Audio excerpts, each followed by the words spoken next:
Shu darajada bu kislotami bu? Vitamin.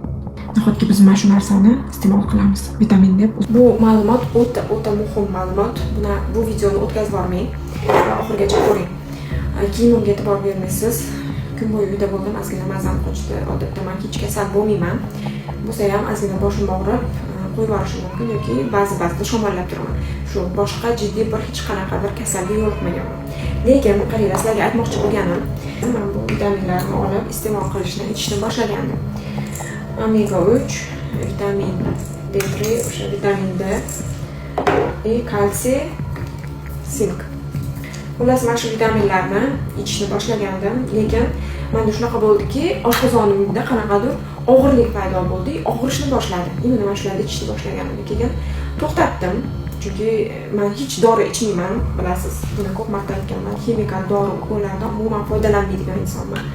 Keyin bularni endi yoshim o'tyapti, organizmga barcha vitaminlar kerak degan maqsadda aslida tabiiy vitaminlarni doimiy berib boraman, lekin baribir kamlik qiladi degan maqsadda endi bularni sotib olib men ichishni boshlaganman. Keyin shunday bo'ldiki, o'sha oshqozonim og'ridi, bu narsani men to'xtatdim. Oshqozonim rostdan ham og'rimay qo'ydi. Keyin xolodilnikda saqlab, hozir yana bir ichib ko'raychi, balki endi yoqar degan maqsadda yana o'sha mana shu to'ralasini ichishni boshladim. Menda yana qattiq oshqozonimda yana og'rib boshladi. Balki faqat endi menga shunaqadir. Lekin hozir bitta video ko'rib qoldim. Sizga muhim aytmoqchi bo'lgan narsam, omega 3 ni eksperiment qilayotganini ko'rib qoldim. Qaranglar, bu to'ralasi ham, to'rala vitamin ham eng sifatli va oliy amerikanskiy qimmat, eng qizig'i qimmat, eng kamida qanchaga oldim? 1 million 300 qanchaga ham tushgan mana shu to'ralasi. Xullas olganman. Arzon, sifatsiz emasda, endi sifatsiz olib qo'ydim. Agar sifatsiz bo'lsa, balki og'ritgandir demoqchi bo'lsanglarda, o'zimdagi omegani sinab ko'rmoqchiman.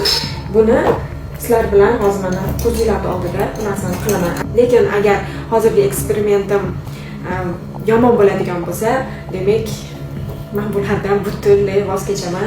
Sizlarga ham o'ylab ko'rishinglarni va o'zinglardagi o'sha omega 3 ni, umuman vitaminlaringizni yana qaytadan tekshiruvdan o'tkazib, omega 3 ni, o'zingiz ichayotgan omega 3 ni siz ham eksperiment qilib ko'rishingizni tavsiya qilgan bo'lardim. Qarang, hozir buni omega 3 ni olib, uchini teshib olamiz. Yog'ib ketdi. Bizga kerak bo'ladi, oddiy mana bitaviy texnikalardan chiqadigan poklar bor-ku, oddiy pok. Shu pokni ustiga qo'yamiz.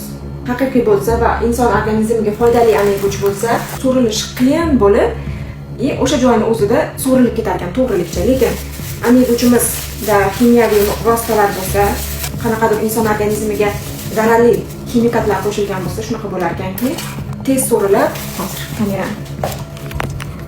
Agar haqiqiy omega bo'lsa, u so'rilib o'sha yerda yo'q bo'lib ketar ekan. So'rilish juda ham qiyin bo'lar ekan. Lekin bu yerda qarang nima bo'ldi. Yamirilish. Oho, qarang. Yumshoq bo'ldi, ajoyib boshqacha bo'ldi. Butalanib ketdi, yerga bordi. O'sha vaqtida to'xtatibman. O'zimning organizmim shunaqaki, dori ukollarni qanaqadir atkaz beradi. Bilmadim nimaga. Xohlamaydi. Mana shunaqa holatdan men oshqozonimni va organizmimni saqlab qoldim. Balkim sizdagi haqiqiy omegadir, lekin imanda mana shu omega shunaqa ekan. Men buni uchun musorga tashlab boraman. Qaranglar, shu qanaqa holatga keldi.